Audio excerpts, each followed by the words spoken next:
இருக்கு. இனி வீட்லயே பானிபூரி செய்யலாம் எல்லாரும். ஆச்சி பானிபூரி கிட். செல்வராகவன் என்ஜினியர் ஆயிட்டார். தேர்ட் இயர் முடிஞ்ச உடனே வந்தார். அப்பா நோ காலேஜ், நோ படிப்பு, சினிமா தான். இப்படி பாலச்சந்திரன் மாதிரி இப்படி பிடிச்சி சொல்கிறார். இதாங்கிறான். ஒரு ஷாட்டு முடிச்சுட்டு ஓடி வந்து அப்படியே மல்லாக்கப்படுத்து தூக்கி அந்த வேர்வை சிந்தி மறுபடியும் ஷாட் அடிங்கிறாங்க. ஓடுறான், வயிறு எரிஞ்சிருக்குங்க. செல்வராகவன் அவருக்கு என்ஜினியரிங் சீட். நான் ஊர்லேருந்து கிராமத்துலேருந்து வந்ததே டாக்டர், என்ஜினியர், இந்த 2 கனவுகளோடு தான் வந்தேன். பிள்ளைகளை படிக்க வைக்கணும் அப்படின்ட்டு. பொம்பளை பிள்ளைங்க 2 பேரும் டாக்டர் ஆகிட்டாங்க. செல்வராகவன் என்ஜினியர் ஆகிட்டார். தனுஷ் வந்து +2 கூட நானே பிடிச்சி கூட்டிகிட்டு வந்துட்டேன். செல்வராகவனுக்கு என்ஜினியரிங் சீட்டு வாங்கிறதுக்கு இத்தனை படம் எடுத்ததுக்கு நான் கஷ்டப்படல. அவ்வளவு கஷ்டப்பட்டு வாங்கி கொடுத்து தேர்ட் இயர் முடிஞ்ச உடனே வந்தார். அப்படி புக்கை தூக்கி எறிஞ்சிட்டு, அம்மா காஃபி, அப்பா நோ காலேஜ், நோ படிப்பு. என்னடா சொல்கிறேன் இவன், எனக்கு நான் ஏதோ ஜோக் அடிக்கிறேன்னு நினச்சேன். இல்லைப்பா சீரியஸாக தான் சொல்கிறேன், சினிமா தான். இப்படி பாலச்சந்திரன் மாதிரி இப்படி பிடிச்சி சொல்கிறார். இதாங்கிறான். அந்த சீட்டு வாங்கிறதுக்கு தெருவா அசிஸ்டன்ட் டைரக்டர் கூட நான் அவ்வளோ வளையலைங்க. வாங்கி ஈஸியாக சொல்கிறான். எனக்கு வயிறு பற்றி எழுதி. என்னடா இவன், அவங்க அம்மா அடிக்க போகிறாங்க. டேய், சோத்துக்கு இல்லாமல் சென்னைக்கு வந்தோம், உங்கள் அப்பா எவ்வளோ கஷ்டப்பட்டு ஒன்று படிக்க வச்சாரு. இல்லைம்மா நோ படிப்பு.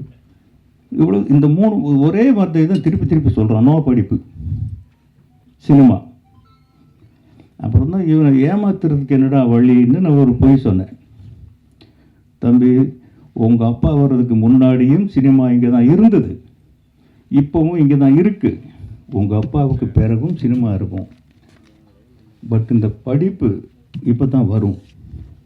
இதை விட்டுட்டீங்கன்னா நீ உங்கள் அப்பாவுக்கு உனக்கு உன் பேருக்கு முன்னாடி போடுற உங்கள் அப்பாவுடைய இனிஷியல் தவிர உனக்கு எதுவுமே இருக்காது. படித்து முடிச்சுட்டு வா, நான் எப்படியாவது உனக்கு சினிமாவுக்கு வரதுக்கு ஏற்பாடு பண்ணுறேன் அப்படின்னு ஒன்றுமே சொல்ல. மறுநாள் ஜாலியாக காலேஜுக்கு போயிட்டான், படிச்சுட்டான். Medallist, mechanical engineer. நான் அதுக்கு முன்னாடி என்ன பண்ணேன், இவர் அமெரிக்காவுக்கு அனுப்பி படிக்க வைக்கலான்னு ஒரு ஏற்பாடு பண்ணி வச்சுருந்தேன். அதை மெல்ல சொன்னேன், இப்போ இந்த மாதிரிப்பா அமெரிக்காவில் போய் படி, சினிமாவும் படிக்கலாமா, 2ஐயும் படி. சினிமாவும் படிக்கலாங்கிறது பொய். அவரை வந்து டெக்ஸ்டைல் இன்ஜினியராக ஆக்கணுங்கிறது என்னுடைய கனவு. அவர் என்னை நாடு கடத்துறதுக்கு பிளான் பண்ணுறீங்களா, அதெல்லாம் வேறு. நீங்கள் சொன்னதை நான் செஞ்சேன், நான் சொன்னதை நீங்கள் செய்யுங்க. இது 2 தான் அக்ரிமெண்ட். அவரு போகலை. அதுக்கப்புறம் படிப்புக்கு போகலை, வேலைக்கு போகலை. எந்த டைரக்டருமே அவர் சேர்த்துக்க மாட்டேங்கிறாங்க. கஸ்தூரி ராஜாவுடைய பையன்கிற ஒரே காரணத்தினால். செல்வமணிட்டு கூட வந்திருப்பேன்னு தெரியல. அவர் நிறைய பேர்கிட்ட கேட்டேன், நான் எப்படியா நாயே பேயேன்னு திட்டுவேன், உங்கள் மகனை நான் திட்டுறது போகலை. அப்புறம் அவரே காதல் உண்டேன்னு வந்தது. எதுக்கு சொல்கிறேன்னா, படிக்க வச்சாலும் இன்னைக்கு ஒரு மெசேஜ் சொல்ல மறந்துட்டேன். என் பேரன் ஹீரோவாக நடிச்சிருக்கான். இப்போ நிலவுக்கு என் மேலே நடி கோபம், 3வது தலைமுறை அந்த இடத்துல வருது. +2 நல்ல ஸ்டூடெண்ட்டு. படிப்பு நிறுத்திட்டு அவங்க மாமா தனுஷ் வந்து கூட்டிகிட்டு போய் நடிக்க வச்சிட்டான். ஆக படிக்கணும், வந்தால் படிக்கணும். அதனால் என்ன பிரயோஜனம்? அதை விட சினிமாவை படித்தா நான் கூட அந்த பையன் சொன்னான், அந்த என் பேரன் வந்து சொன்னான், நான் விஸ்காம் படிக்க போகிறேன் தாத்தா அப்படின்னா.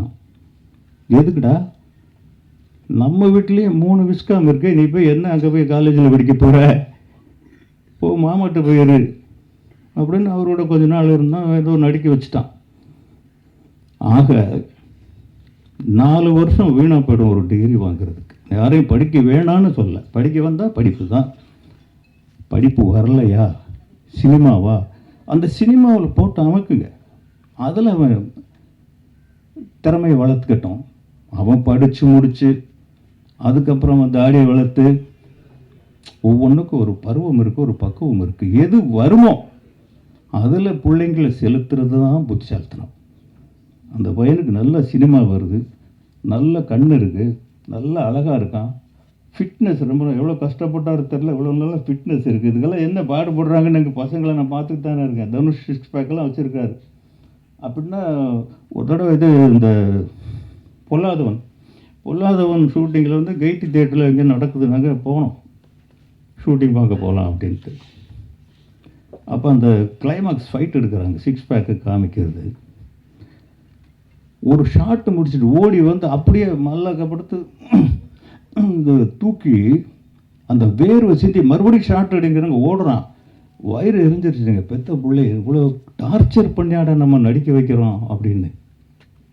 அவ்வளவு கஷ்டப்பட்டு தான் அந்த இடத்த தக்க வைக்க முடிஞ்சது.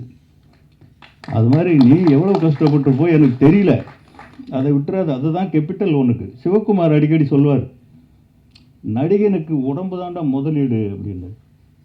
அந்த மாதிரி அதை விட்டுறாத. உனக்கு நல்ல டேலண்ட் இருக்குது, படி, வந்தா படி, படிக்கிறேன்னு ஏமாத்திக்கிட்டு படிக்காத, நடிக்கத்தான் வருதா நடி, யார் சொன்னாலும் கேட்காத. Decision making useful. செல்வராகவன் வந்ததுனால தான் அந்த துள்ளுவதோ இளமை அப்படி ஒரு படமாக வந்தது.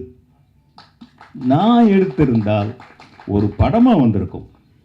ரெண்டாவது, யுவன் சங்கர் ராஜாவுக்கும் செல்வராகவனுக்கும் மிகப்பெரிய நெருக்கமாயிடுச்சு. அதில் அந்த பாட்டு தாங்க. யுவன் சங்கர் ராஜா இல்லைன்னா 2 பேருமே செல்வாவும் கிடையாது, தனுஷும் கிடையாது. யுவன் தான் மெயின் ரீசன். அவ்வளோ நல்ல சாங்ஸ் கொடுத்துருந்தார்.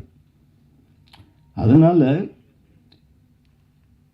நம்ம பிள்ளை என்ன, இவன் யார் அப்படின்னு தீர்மானிக்கிற கடமை, பொறுப்பு, தலையெழுத்து எல்லாமே நமக்கு தான் இருக்கு. இன்னைக்கு பசங்க வேஸ்ட்டாக போயிடுவாங்கங்கிறது ஒரே ஒரு வழியில் தான், ட்ரக்ஸ், போதை. இதில் போனால் தான் வீணாக போயிடுவானுங்க. மற்றபடி அவங்க நம்மளை விட அதிகமாக சாதிப்பாங்க. அவங்களுக்கு எல்லா அறிவும் இருக்குது நம்மளை விட. ஏன்னா ஒரு பிடிவாதமாக நான் சொல்கிறத கேள்றாங்கிறது எவ்வளோ பெரிய முட்டாள்தனம்ங்கிறது இன்றைக்கி வரைக்கும் நான் உணர்ந்துட்டுருக்கிறேன். நான் பிறந்தது 1952, தனுஷ் பிறந்தது 1983. 2 கலாச்சாரம் ஓட்டுமா? ஒட்டாது. டேய், நீ வடை சாப்பிட்றா, நீ சோளச்சோறு சாப்பிட்றா, இப்படி நம்ம சொல்ல முடியுமா? அவன் இன்றைக்கி பிஸ்ஸா சாப்பிடுவான், வேறு என்னென்னமோ இருக்குது, அதெல்லாம் சாப்பிடுவான். இதை நாம் புரிஞ்சுக்கிட்டாதான் அவனுக்கு என்ன முடியுமோ, அவனுக்கு என்ன புரியுமோ, அவனுடைய தலையெழுத்து என்னன்னு அவன் நிர்ணயம் பண்ணுறானோ அந்த சுதந்திரத்தை முதல்ல அவனுக்கு கொடுங்க. செய்திகளை உடனுக்குடனும் துல்லியமாகவும் தெரிந்து கொள்ள சப்ஸ்கிரைப் பண்ணுங்க.